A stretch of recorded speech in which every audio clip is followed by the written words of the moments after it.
Assalamualaikum warahmatullahi wabarakatuh. Waalaikumsalam warahmatullahi wabarakatuh. Bismillahirrahmanirrahim. Alhamdulillahirabbil alamin.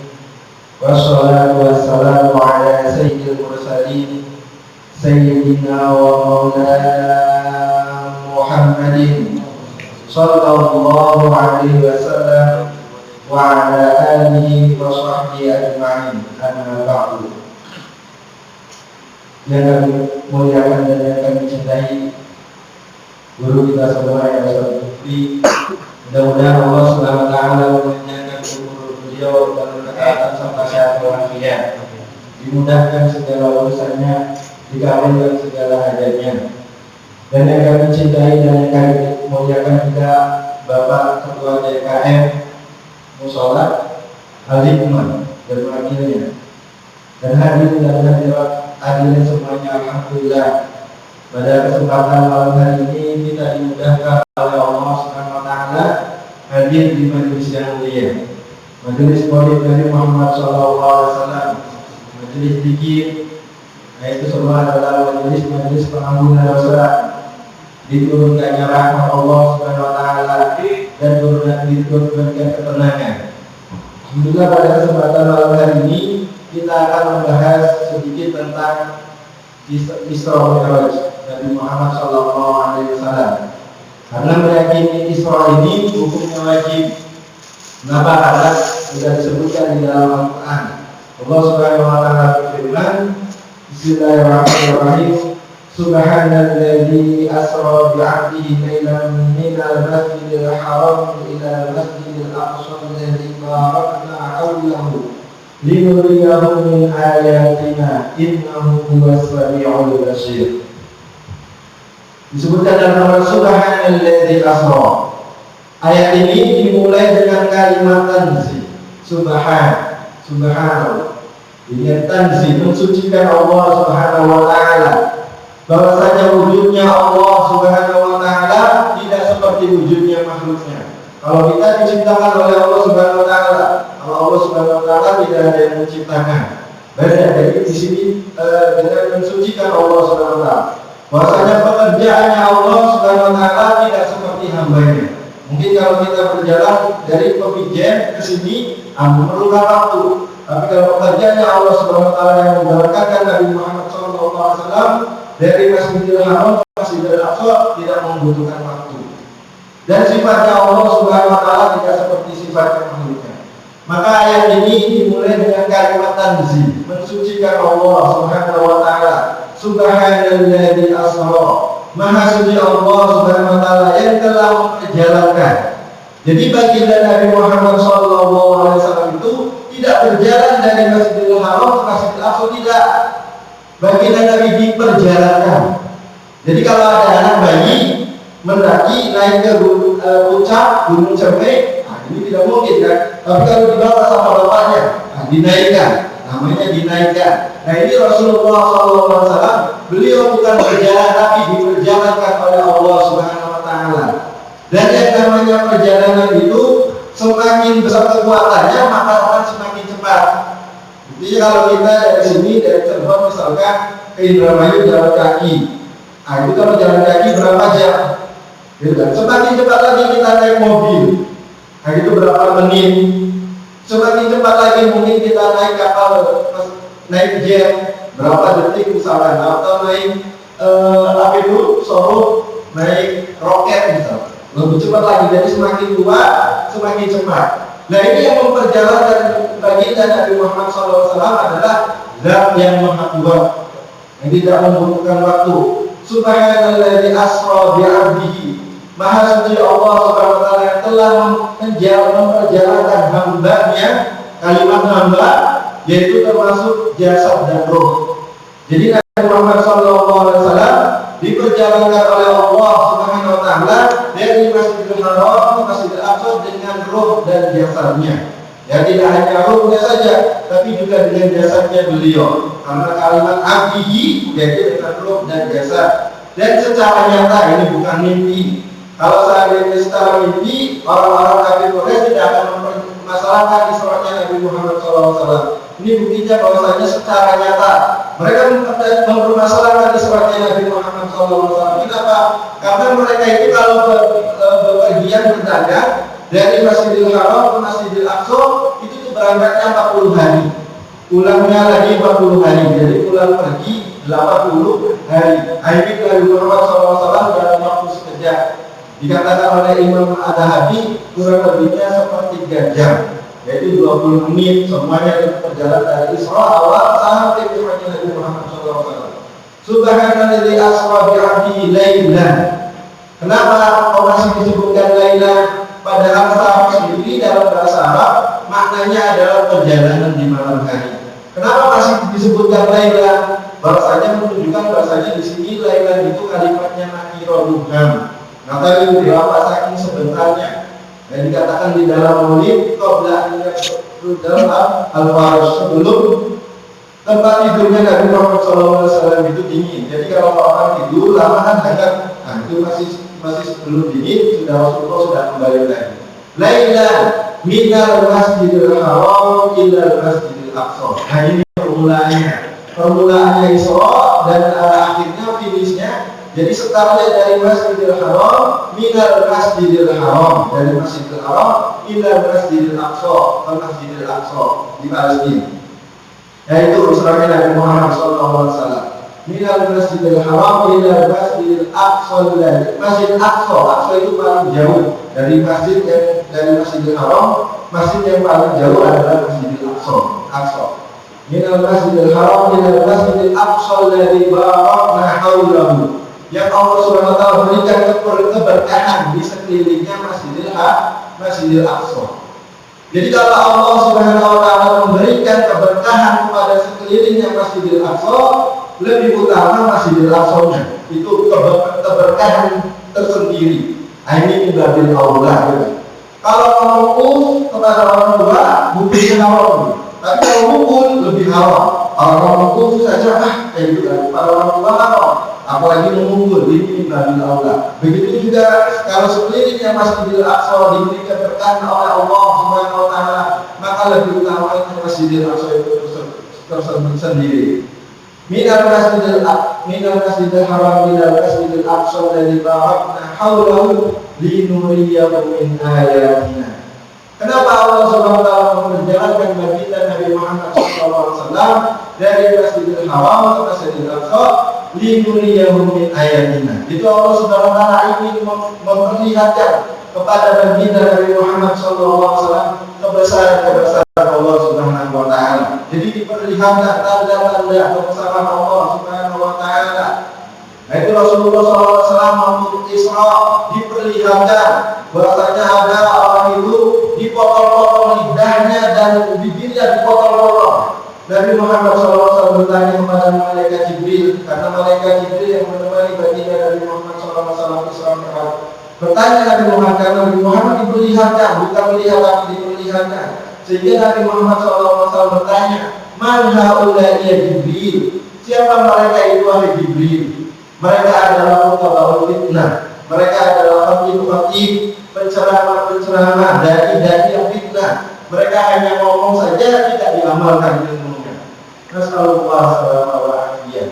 Kemudian lagi Rasulullah SAW diperlihatkan sekelompok kaum, dipecahkan kepalanya. Setiap kali pecah, kembali lagi, dipecahkan lagi, kembali lagi. Rasulullah bertanya, siapa mereka wahai Jibril? Mereka adalah orang-orang yang kepalanya berat untuk melakukan sholat. Jadi yang tatapol, pura-pura berat kepalanya dan mau sholat, akhirnya kepalanya dipecahkan. Nah, setiap kali jadi utuh dipecahkan lagi. Mereka adalah orang-orang yang meninggalkan sholat, tidak mau sholat. Mudah-mudahan setelah ini kita dijadikan ahli sholat, keluarga kita dijadikan ahli sholat. Kemudian juga Rasulullah SAW ada Jibril. Ifrit minal jin, ada jin ifrit bawa api ini membakar Rasulullah SAW, sehingga beliau berlindung pada Allah Subhanahu Wa Taala, sehingga terbakar sendiri jin ifrit tersebut. Ini menunjukkan bahwasanya wirid-wirid, bacaan-bacaan, doa-doa yang kita baca itu bermanfaat. Kalau untuk Rasulullah saja bermanfaat, apalagi untuk kita. Tadi ibadah Allah lebih utama kita daripada Rasulullah SAW. Nah itu jadi kita harus selalu senantiasa mempunyai diri. Kalau keluar rumah baca Bismillahirrahmanirrahim, la haula wala quwwata illa billah. Nah itu kalau kita sudah membaca itu, kita terjaga dari setan, dari setan. Kalau dari setan saja kita terjaga, terutama daripada corona dan lainnya. Jadi setiap kita keluar rumah dibaca, setiap masuk kamar mandi dibaca. Allah ini agar dilindungi daripada jin, ya, jin laki-laki dan perempuan. Karena di situ tempatnya jin. Dan kita masuk kamar mandi harus berlindung. Begitu juga kita setiap masuk rumah harus baca Bismillah, Bismillahirrahmanirrahim. Kalau kita masuk rumah membaca Bismillah, setan tidak akan nginep di rumah kita. Kalau kita nggak baca Bismillah, nginep di rumah kita. Kan dinginap di rumahnya sama setan? Enggak. Makanya kalau masuk rumah baca Bismillah. Ya. Kalau kita makan membaca Bismillah, itu setan nggak bisa makan.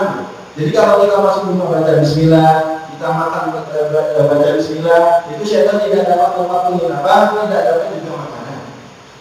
Ya, kemudian kita Rasulullah diperlihatkan ada orang-orang itu orang menanam langsung panen.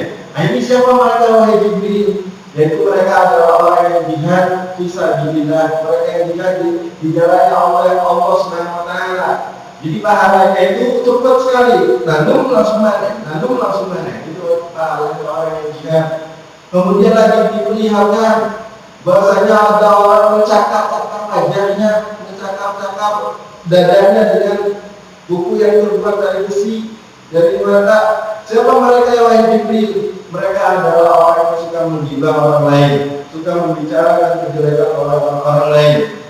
Kemudian juga ada Rasulullah diperlihatkan sekelompok orang, dan di situ ada dua daging, yang satu dagingnya matang, baunya harum kayak sate, itu daging bakar. Satu lagi daging mentah, dagingnya mentah di satu, baunya busuk kayak bangkai. Tapi orang-orang lebih suka memakan daging yang busuk itu, yang mentah itu kayak bangkai.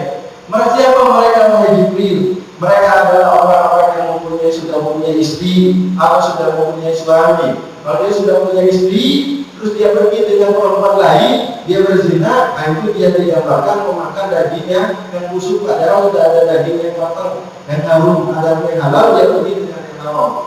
Begitu juga perempuan yang sudah mempunyai suami yang halal, dia pergi dengan seorang yang haram, sama diterangkan begitu. Kemudian juga ada orang yang di tengah di sungai darah, dia di tengah-tengah tuh sambil mulutnya menggigit batu. Setiap kali dia pengen gigit, dilemparin batu tengah. Siapa mereka wahai Jibril? Mereka adalah orang-orang yang makan riba. Kemudian Rasulullah di sebelah kanan ada yang mau manggil di sebelah kanan. Itu bertanya pada malaikat Jibril alaihissalam, siapa wahai Jibril? Itu adalah pendakwanya agama Yahudi. Kalau seandainya mau menoleh, maka umatmu bakal banyak yang masuk agama Yahudi. Kemudian juga dipanggil di sebelah kiri. Rasulullah bertanya lagi, siapa wahai Jibril? Itu adalah pendakwanya orang Nasrani. Jadi kalau Rasulullah menoleh, maka umatnya akan banyak masuk agama Nasrani. Rasulullah lagi diperlihatkan ada orang tua, nenek-nenek sudah tua, ajus, ya. Itu tapi pakai biasanya banyak, itu geraknya sesikur lah dari serta sesikur geraknya. Nah itu kalau dia akan besar, banyak juga kalau pokoknya sudah di pedicure, manicure, mungkin bedaknya juga pakai anti air gitu. Nah itu siapa wahai Jibril? Nah itu adalah dunia. Jadi dunia itu digambarkan yaitu sudah nenek-nenek sudah tua ya. Karena Rasulullah diutus adalah Rasulullah dan Nabi zaman itu seperti dua ini, sangat dekat sekali, yaitu umurnya dunia sudah tua. Tapi orang-orang yang benar dari itu pembiasanya tadi, nah itu banyak diperlihatkan semuanya. Rasulullah diperlihatkan bahwasanya ada bertemu dengan turun-turun di Madinah, sholat di situ, turun-turun di kuburannya Nabi Musa alaihissalam, ya, sampai Rasulullah itu sampai di Masjidil Aqsa. Setelah sampai di Masjidil Aqsa, Rasulullah sholat dengan para nabi menjadi imam. Setelah sholat baru Rasulullah Mi'raj di langit pertama bertemu dengan Nabi Adam alaihissalam, di langit yang kedua bertemu dengan Sayyidina Nabi Yahya dan Nabi Zakaria, kemudian di langit yang ketiga bertemu dengan Nabi Yusuf, di langit yang keempat bertemu dengan Nabi Idris, di langit yang kelima bertemu dengan Nabi Harun, di langit yang keenam bertemu dengan Nabi Musa alaihissalam, di langit yang ketujuh bertemu dengan Nabi Ibrahim alaihissalam, sampai ke Sidratul Muntaha. Mi'raj sampai ke Sidratul Muntaha. Di Sidratul Muntaha itu pohon yang sangat besar. Di daunnya saja itu bisa menutupi dunia seisinya. Sidratul Muntaha besarnya itu, ya, kalau dikelilingi sama kecepatan yang paling cepat, mungkin pakai jet atau pakai itu 100 tahun tidak akan keliling. Ya. Di situlah Sidratul Muntaha tempat mengalirnya air-air di surga. Kemudian Rasulullah Mi'raj lagi sampai bertemu dengan Allah Subhanahu wa taala. Ini Rasulullah, ada dua pendapat di ulama mengatakan bahwasanya Rasulullah melihat Allah Subhanahu wa taala ketika Mi'raj. Ini menurut pendapatnya Sayyidina Abdullah bin Abbas. Tapi menurut pendapatnya Sayyidah Aisyah radhiyallahu anha bahwasanya Rasulullah tidak melihat Allah waktu Mi'raj. Jadi ini ada perbedaan pendapat apakah Rasulullah melihat Allah Subhanahu wa taala waktu Mi'raj ataupun tidak. Kemudian diperintahkan sholat 50 waktu. Jadi asalnya sholat itu 50 waktu. Kemudian Nabi Muhammad setelah mendapatkan perintah sholat 50 waktu, ya, bertemu dengan Nabi Ibrahim tadi yang ke-7. Nabi Ibrahim menitipkan salam kepada Allahnya baginda Nabi Muhammad SAW. Ini apa jawabannya? Apa jawabannya kalau ada yang menitip salam? Nah, ini kita dapat salamnya Nabi Ibrahim alaihissalam. Jawabnya alaihi salam. Ya. Bahwasanya di Sunda itu tanahnya subur, ya. Tanahnya subur. Tanahnya apa? Tanahnya yaitu bacaan la haula wala quwata illa billah. Jadi kalau kita banyak membaca la haula wala quwata illa billah, itu banyak tanamannya nanti di surga. Sampai turun lagi ke langit yang ke-6, ketemu dengan Nabi Musa alaihissalam. Nah, itu ditanya oleh Nabi Musa alaihissalam, kata Rasulullah, saya diperintahkan sholat selama 50 kali dalam sehari. Nah, itu kata Nabi Musa alaihissalam, umatmu itu tidak akan mampu minta keringanan, sehingga pulang pergi selama 9 kali, setiap 1 kali, di 5 kali diperingat. Gitu. Akhirnya sudah 9 kali Rasulullah malu. Katanya, akhirnya kata Allah Subhanahu wa taala, ini meskipun sholatnya 5 waktu, tapi tetap pahalanya 50 waktu. Di situ sudah Rasulullah turun. Rasulullah melihat di situ ada orang-orang Quraisy habis pulang bepergian. Rasulullah juga melihat, memberikan salam juga pada mereka, assalamualaikum. Kata mereka seperti suaranya Nabi Muhammad SAW. Akhirnya Rasulullah juga melihat ada onta yang hilang. Akhirnya setelah Mi'raj, setelah pagi hari, Rasulullah memberikan kabar. Jadi Rasulullah bertemu dengan Abu Jahal. Abu Jahal bertanya, ada kabar apa katanya? Kata Rasulullah, saya habis diisrokan semalam katanya. Oh, ini katanya tidak percaya Abu Jahal ini. Tidak mungkin katanya. Rasulullah Isra dari Masjidil Haram ke Masjidil Aqsa itu semalam. Sedangkan kami kalau pergi ke Masjidil Aqsa itu selama 40 hari, pulang 40 hari, tapi tidak langsung dimusnahkan oleh Abu Jahal. Ini yang kata Abu Jahal, kalau seandainya saya memanggil umat, apakah orang menceritakannya juga? Ya, saya akan juga menceritakannya, kata baginda Nabi Muhammad SAW. Akhirnya itu dikumpulkan orang-orang, diceritakan bahwasanya Rasulullah habis Isra. Nah, itu orang-orang ada yang tidak percaya gitu. Oh, pada memegang kepalanya tidak percaya, ada yang murtad, ada yang percaya. Ini yang pertama kali mempercayainya adalah Sayyidina Abu Bakar As-Siddiq. Maka diberi nama As-Siddiq karena Abu Bakar Sayyidina Abu Bakar ini mempercayai Isra. Kemudian juga Rasulullah apa buktinya bahwasanya Rasulullah Isra? Waktu itu disuruh sifati Masjidil Aqsa. Nah, diberikan sifatnya bahwasanya masjidnya warnanya ini misalnya, pintunya ada berapa, diberikan sifat ya. Kemudian kata Rasulullah, nanti orang yang bilang itu akan datang di hari Rabu sebelum matahari terbenam. Nah ini sampai matahari mau terbenam, orangnya belum datang, sehingga matahari pun diberhentikan oleh Allah Subhanahu Wa Taala. Nah, ini termasuk mukjizatnya baginda Nabi Muhammad SAW. Matahari ini diberhentikan, bulan dibelah, matahari diberhentikan, sehingga orangnya datang, terus mataharinya ke tenggelam. Nah itu kenapa Rasulullah diperlihatkan hukuman-hukuman atau pahala-pahala orang yang tidak berbuat baik dan orang yang berbuat tidak baik. Nah itu adalah menjadi pelajaran kita semuanya. Mudah-mudahan kita bisa menjalankan segala perintah Allah dan juga bisa berlakukannya. Mungkin ini saja yang bisa kita sampaikan. Kurang lebihnya mohon maaf. Wassalamualaikum warahmatullahi wabarakatuh.